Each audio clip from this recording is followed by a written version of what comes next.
I thought American dream was owning a foreign car. And now I bought an American car. I'm driving a Ford. You bet. Took me a while to go from a Ferrari to a Ford because I had a very strong belief that if I own expensive things, I'll be happy. And the more expensive things will be, the happier I'll be.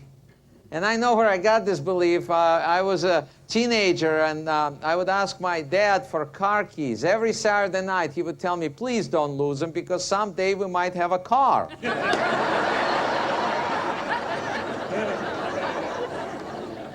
And my dad tried to buy a car. He took me to a car lot. And the official told him, put your name on the list and come back in 20 years.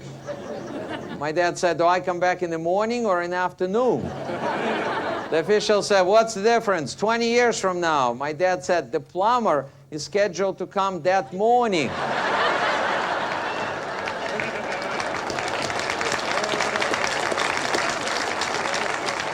So you can imagine, I could not wait to come to America. I couldn't wait to get in the freeway. I was changing lanes and weaving in and out of traffic. And then policemen stopped me and said, you need a car. So I bought a car, and I drove from New York to Los Angeles to pursue fame and fortune. And I was trying to, I think, if I'm rich, I'll be happy. And even the road signs were encouraging me. They were saying, ride on, red.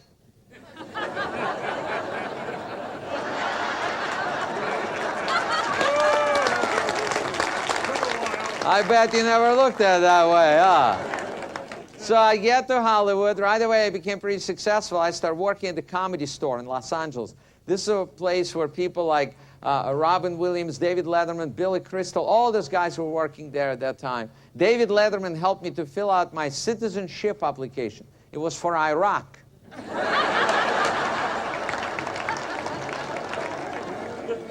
And then I made movies. I made a movie with Meryl Streep, Jack Nicholson, Tom Hanks, Robin Williams. And I'm proud to say, ladies and gentlemen, after working with me, all of those actors won an Oscar.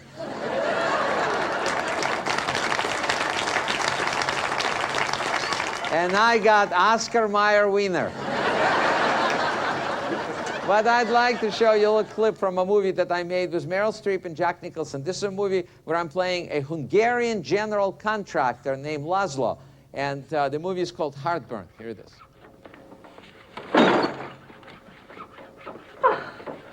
It's just that there's no door to the kitchen.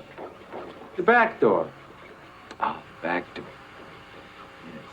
Yes. It's true. You can get into the kitchen through the back door. We know is a kitchen. But you can't get inside the house from in the kitchen! Oh, for God's sake. Laszlo, we thought that you could put a door here. She's a piece of cake. He's a piece of cake. It's a piece of cake. You are Hungarian. No, you are Hungarian. Yes. Yes, Hungarians don't have pronouns. Apparently they don't have doors either. She is very angry at me. He is very angry at you, yes. Why aren't you very It's angry only at a him? door, honey. It will be extra, yes?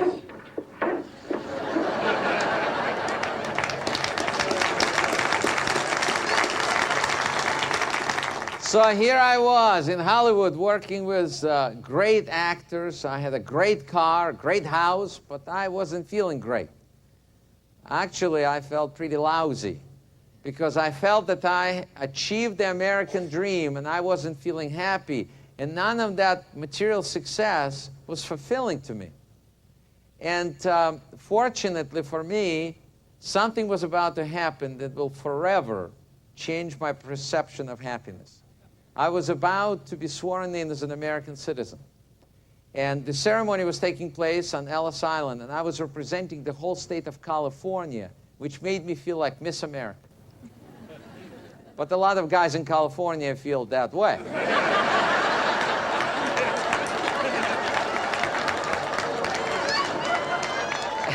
And after the ceremony was over, they announced over the PA system, the last ferry is leaving.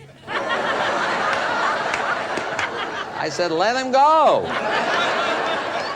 I got stuck on the island. And it was a long night ahead of me. I figured I'll just picture what can make me happy. And I know that this works, ladies and gentlemen. When you visualize something and you visualize it clearly, you can have it. No matter what it is. It's like a pilot chartering a course. If you have a clear course, you'll end up where you want to go. And that night, you know, I couldn't picture anything. And I knew that it works because I'm in America, because I pictured for years being here, and here I am. I pictured driving that Ferrari, and I owned it. I wish I didn't picture that root canal. But whatever you picture is going to happen. That night, I was drawing a blank. And then in the middle of the night, I figured it out, that what makes me happy has nothing to do with money or having things. What makes me happy is when I'm in the room with somebody that I care about, and I'm giving part of myself to that other person. Yep.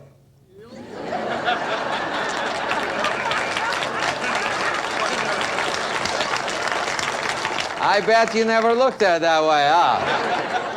But what happened, something very profound came to me, that every human being has the best gift in the world in our possession. We have it. But to experience it, we have to give it to someone else. And you'll be surprised how simple the best gift in the world is. It's called time. But the challenge is that you cannot give to somebody past because it's already gone.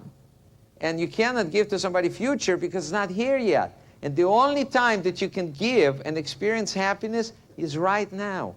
That's why we call it the present.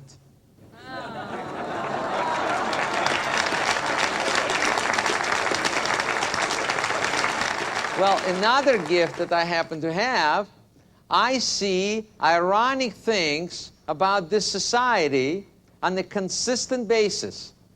So we put together a segment of the show that features those idiosyncrasies, and this segment we call Only in America.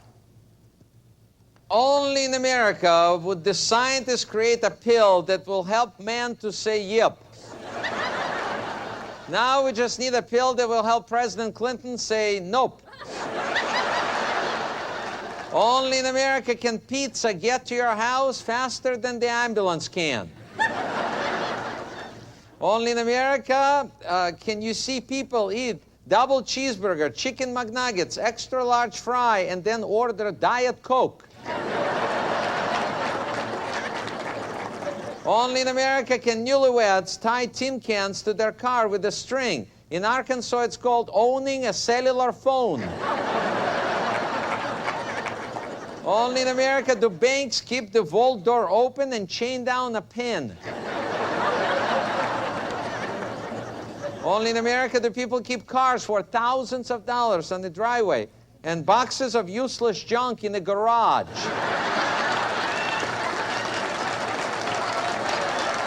Only in America can you buy fried pork rinds right next door to the liposuction clinic. Only in America can there be handicap parking outside a skating ring. Only in America can you call psychic hotline and they ask you Visa or MasterCard. It's a psychic hotline. If they don't know, hang up. Only in America do people put locks and gates on their homes to protect themselves, and on the weekend they go camping and sleep in a tent protected just by a zipper. Only in America people have indoor bathrooms, but to make them smell good, you have to spray them with an outdoor scent. Only in America do people have answering machines so they can screen their calls, and then call waiting so they're sure not to miss the phone call from somebody they don't want to talk to in the first place.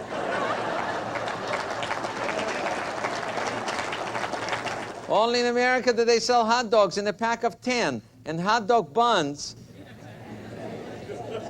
You have looked at it that way, huh? Only in America do women put on makeup, wear false eyelashes, get facelift, liposuction, tummy tuck, and then tell the guy who hits on them, get real. Only in America do they now have special bras that are filled with water to make women look bigger on top. It brings the whole new meaning to a phrase, my cup runneth over.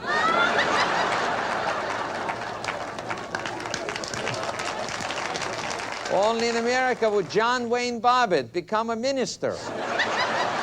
He is now marrying people in Las Vegas. Can you imagine being married by John Wayne Bobbitt?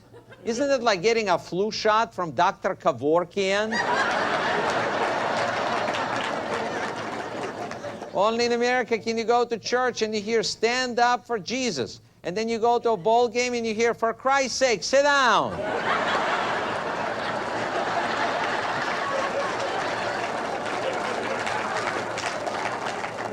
Only in America can Bill Clinton build a bridge into a 21st century. I think it's going to be a toll bridge, and we're all going to pay.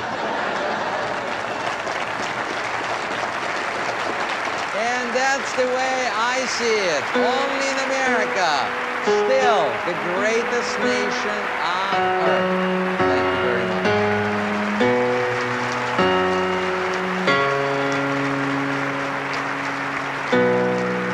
Thank you very much, ladies and gentlemen. I love learning about this country. I finally figured out what the word politics means. Poly in Latin means many, and ticks means blood-sucking creature.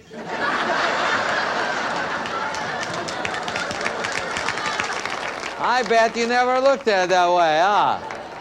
I also love learning about relationships between men and women. I find people fascinating, period. I mean, they're just incredible. We have neighbors who've been married 56 years, and they seem so happy. And I ask them, I said, what is your secret? And they said, we go to bed with the chickens.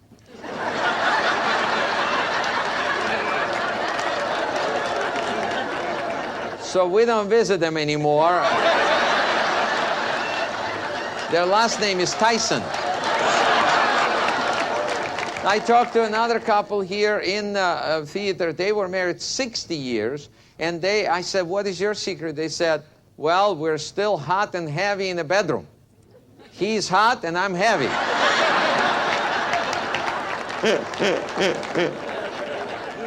And then I talked to one more couple. They've been married 72 and a half years. I don't know anybody who's been married that long. They were still holding hands because they were afraid to fall down. And the gentleman, I asked him, I said, what is your secret? He said, when we got married, we made an agreement.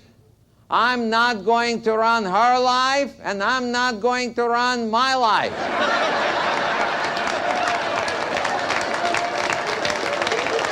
I bet you never looked at it that way.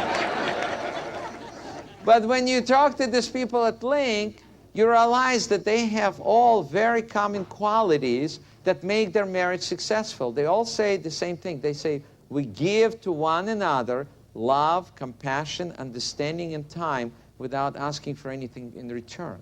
It's not easy to do because we're so used to making deals. I'll do this for you if you do this for me.